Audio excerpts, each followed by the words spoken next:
elusive. Now, sometimes even in the wild, professional researchers will have trouble spotting them. So with their stripes, they camouflage quite well with their exhibit, so we'll take it nice and slow. If anybody spots her before I do, feel free to yell out and we'll take a look, but we'll go nice and slow and hopefully we'll get a spot of her. Okay, we're going to get a good look at her. She's out in the middle of the field. Let me slow it down a little bit more. Everybody, I'll take it nice and slow. If everybody looks to the center of the field, she's kind of right in the middle. She's standing there in the sun, so we should all get a good glance at her. We do just got to keep everybody seated as we go through, and I'll keep the speed nice and slow so everybody will get a good look at her. Yes, tigers are a solitary animal, so we only exhibit one here at a time. We don't want them, conflicting over their territorial areas. Now today, tigers are extremely endangered. There are less than 3,200 of them surviving in the wild. And of the 3,200 that are in the wild, only 1,000 of them are females of breeding age. The Wildlife Conservation Society is partnering together with a group called Panthera. They're a wildcat conservation group, and we started a program called Tigers Forever, where we're trying to increase the number of tigers in the wild by 50% over a 10-year period.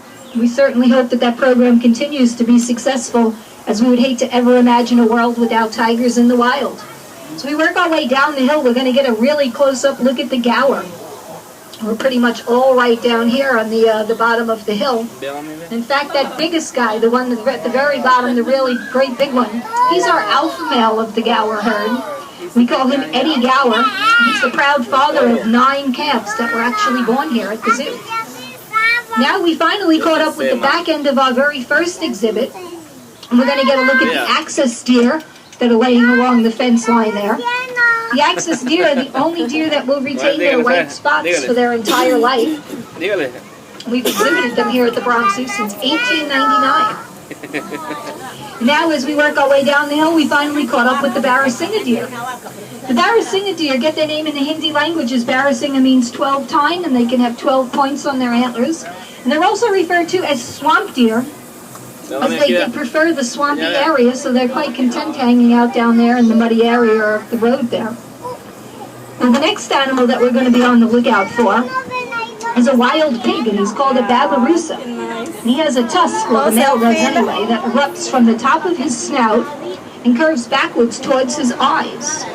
We're going to be passing a row of bamboo trees, and if you start to look through the bamboo trees, in the very first exhibit we have our male. His name is Hickory. We'll get a good look at him as he's kind of right out there in the open, so we should all get a good look at him. And then past this big thick tree into the next exhibit over, we have our female named Hillary, and she has a couple of her little babies down there. Now the babirusa doesn't have a lot of fur on their skin, and so they blend in quite well with the exhibit as they're the same color of the rocks, sometimes a little difficult to see. Our next animal happens to be the same color as the babirusa, but I promise it's going to be much easier to spot, as we're going to be looking for our Asian elephants. Now, Asian elephants are the largest land mammals, but unfortunately they're also becoming one of the rarest. Today we have our beautiful ladies. Their names are Patty and Maxine. Patty and Maxine are both about 45 years old, and they both weigh about 10,000 pounds. Now, weighing 10,000 pounds, well, they have to eat a lot of food. So here at the zoo, each and every day, they'll get a large variety of fruits and vegetables. They'll eat 200 pounds of hay, as well as drink 60 gallons of water each and every day. Now, if you look at their trunk, it's really an amazing tool. It has a finger-like feature at the very end of it that they can use to delicately pick up an egg without breaking it. But that trunk is also 40,000 muscles strong. They can use their trunk to rip a tree out of the ground with enormous force. Here at the zoo, our elephants get lots of personal attention.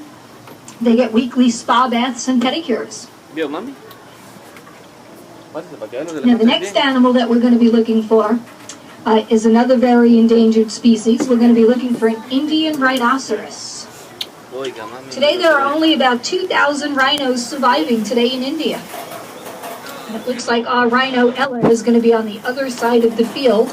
So I'll move us around so we can catch up with her and slow it down over there and get a good look at her. Here at the zoo, we've actually had great success in breeding rhinos. We've actually had 11 babies born right here at the Bronx Zoo. Think about this, moms. When a rhino's pregnant, she's pregnant for 16 months at a time. Can you imagine being pregnant for almost a year and a half and then giving birth to a little baby that weighs 150 pounds? Okay, I'm going to slow it down here as we can start to see her through the trees. So if you start to look up the hill, right behind that big rock, you'll get a good look at our Indian rhino, Ella. Now, when people look at a rhino, they think that they look like they're armor-plated. But their skin is actually made up of different layers of delicate skin that needs to be protected from sun and insects. One of a rhino's favorite ways to protect its skin is by taking a mud bath in what's called a mud wallow. They like to get a nice covering of mud all over their body. Just past this fallen tree branch, you'll see a mud wallow. This is one of their larger ones, and this particular one has been here since 1977, when the Wild Asia monorail tour first opened.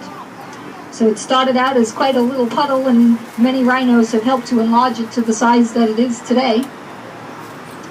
Now, the rhinos are very endangered, and unfortunately the reason why they've become so endangered is that poachers are killing them for their horns. This recording will tell us a little bit more about our Indian rhino's horn.